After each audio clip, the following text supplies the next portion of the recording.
health promotion. It is now my privilege to introduce our distinguished panels of speakers, each bringing unique expertise and perspectives to this crucial conversation. I'd like to introduce our first speaker, Dr. Justin Varney, the Director of Public Health, Birmingham City Council. We are honored to have you here. Thank you for joining us, sir. Thank you for having me. So I'm going to start by sharing my screen, and hopefully colleagues will be able to see my presentation. And I hope that it will give you some insight into the approach we've taken in Birmingham to the issue of social health. First of all, I thought it was helpful just to give a context of public health in England. And my experience working with different communities in Birmingham who link back to countries across the world, including our very large Pakistani community, is that public health is a phrase we all use, but we mean slightly different things in different countries. So in the context of England, public health is described as the science and the art of preventing disease, prolonging life, and promoting health through the organized efforts of society. And we practice public health in three domains of practice: health protection, which is responding to the challenge predominantly of infectious disease, but also non-infectious hazards like radiation, for example, and poisoning. Health improvement, which focuses on supporting behavior change, enabling us all to lead healthier lives through being more physically active and avoiding the addictions of drugs and smoking and alcohol. And through our work on healthcare, public health and health services, making sure that the treatment that our health services give to patients is the most effective and most evidence-based it can be. And we do that through a range of different ways of working, through using knowledge and evidence, working with communities, and through our specialist workforce. And in public health in England is a multidisciplinary specialty. So we both have physicians who train as public health consultants, and we have people from a non-medical background who go through the same training program. I myself am a medical doctor by training, so I came through the physician route of qualification and became Director of Public Health in Birmingham in 2019. For those of you watching who are not familiar with Birmingham, Birmingham is England's second city. We have a population of about 1.2 million, and our largest non-white British community is Pakistani in origin. So we have a very large Pakistani community, and at the end of the presentation, I will talk a little bit about some of the work that we've done with our Pakistani community locally around their public health. I've included just some information about how public health works. It is part of the municipal government, but it is funded through a grant from the Federal Department of Health. And as part of the grant criteria, there are certain things that every public health department must do, and that includes commissioning of specific services, such as sexual and reproductive health services, our National Child Measurement Programme, which is monitoring obesity in our children, and specific checks for 0 to 5-year-old children. There are also services which are highly recommended that we commission, but there is an element of local choice about how the municipal government chooses to commission those services. And that includes things like smoking cessation treatment services and our work on weight management and drug and alcohol treatment. In Birmingham, we have a vision for a healthier, bolder, healthier city.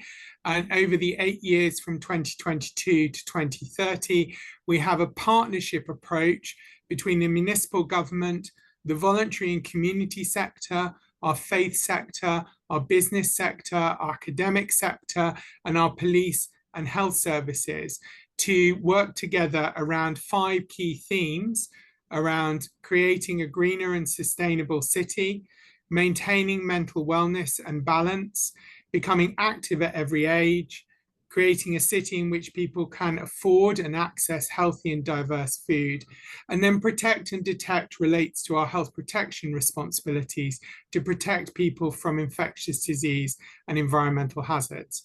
And we take a life course approach thinking across the life course from preconception through to the end of life.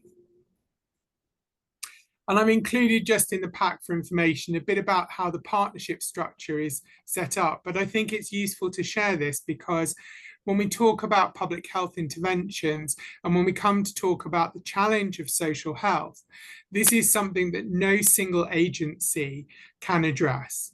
It has to be done in partnership, and it has to be done in a way which thinks about the whole system that operates around an individual. We all make choices every day which are influenced by the environment in which we live, and that environment is both physical and social and cultural. And so you have to take a partnership approach to responding to those challenges in the way that you return to it. The other thought it was useful to share was our approach to describing communities. And we talk in Birmingham about communities of place. These are communities that can be described geographically. Communities of identity, and these are communities where people may have a community of place, but they may also identify with a community of identity more strongly. And that's particularly true, for example, with our faith communities. For example, many of our Pakistani citizens are of Islamic faith. And they may well attend a masjid which is not in their immediate environment. They may travel across the city to a different mosque and participate with that community of faith in a different geographical place. The other community we talk about is community of experience. And these are individuals who had a life experience that means their health is different or their relationship with society is different. And this is particularly important when we come on to think about social health. So if you take, for example, veterans, people who have served in our armed forces, protecting us as a nation, who have often seen experiences of conflict and who return to civilian life, but through their life carry that burden, that experience with them. And they have a particular connection to other veterans, which is different to people who haven't had that experience of being in our armed forces. And the way that we respond to them and the way we recognize them in our approach to social health would need to be very different from the approach that we take in a geographical area. So now moving on to think about social health and well-being. I think it's really important, the point you made in your opening comment, Anaya, that social health is perhaps the least understood of the three pillars of health. The World Health Organization talks about health being a state of complete physical, mental, and social well-being, not merely the absence of disease or infirmity. And across the world, I would say many administrations, from member states down to municipalities, down to physicians working on front line with patients, have a strong understanding of physical health and a growingly improving understanding of mental health. However, the space of social health is still under-described and under-thought through. And this is because it is probably the most complex area of trying to understand how the myriad of things in our lives connect together to impact on our life expectancy and our experiences of health and disease. There has been work in the US, particularly trying to understand what proportion of disease burden and life expectancy can be attributed to different factors in our lives. And the breakdown of this is actually only a relatively smaller proportion, less than 20% of our overall health outcomes can be fixed through clinical health services. So only 20% of life expectancy can be improved by doctors and nurses and by drugs and medicines. 80% is down to our health behaviors, whether we smoke, whether we're physically inactive, the diet that we eat, the environment in which we live, air pollution, our access to green space, but also to those social and economic factors like our income, our education, the workplace that we work in, and our community and how we interact with them. And that's often quite a shocking statistic for people to reflect on, that only 20% of life expectancy can be improved through the services that the health service provide. And then actually, unless we have a better conversation about that 80% space, we're unlikely to improve people's length or quality of life effectively. And that links well to that concept of social health and social well-being. One of the challenges, I think, is that we often use social health and well-being interchangeably in terms, and well-being often becomes framed as psychological well-being, and I'll come on to that in a second. So I think it's often more useful to think of social health and well-being being about people's quality of life and their individual and community resilience. Many of us in public health have experienced significant challenges to society. All of us experienced the COVID pandemic.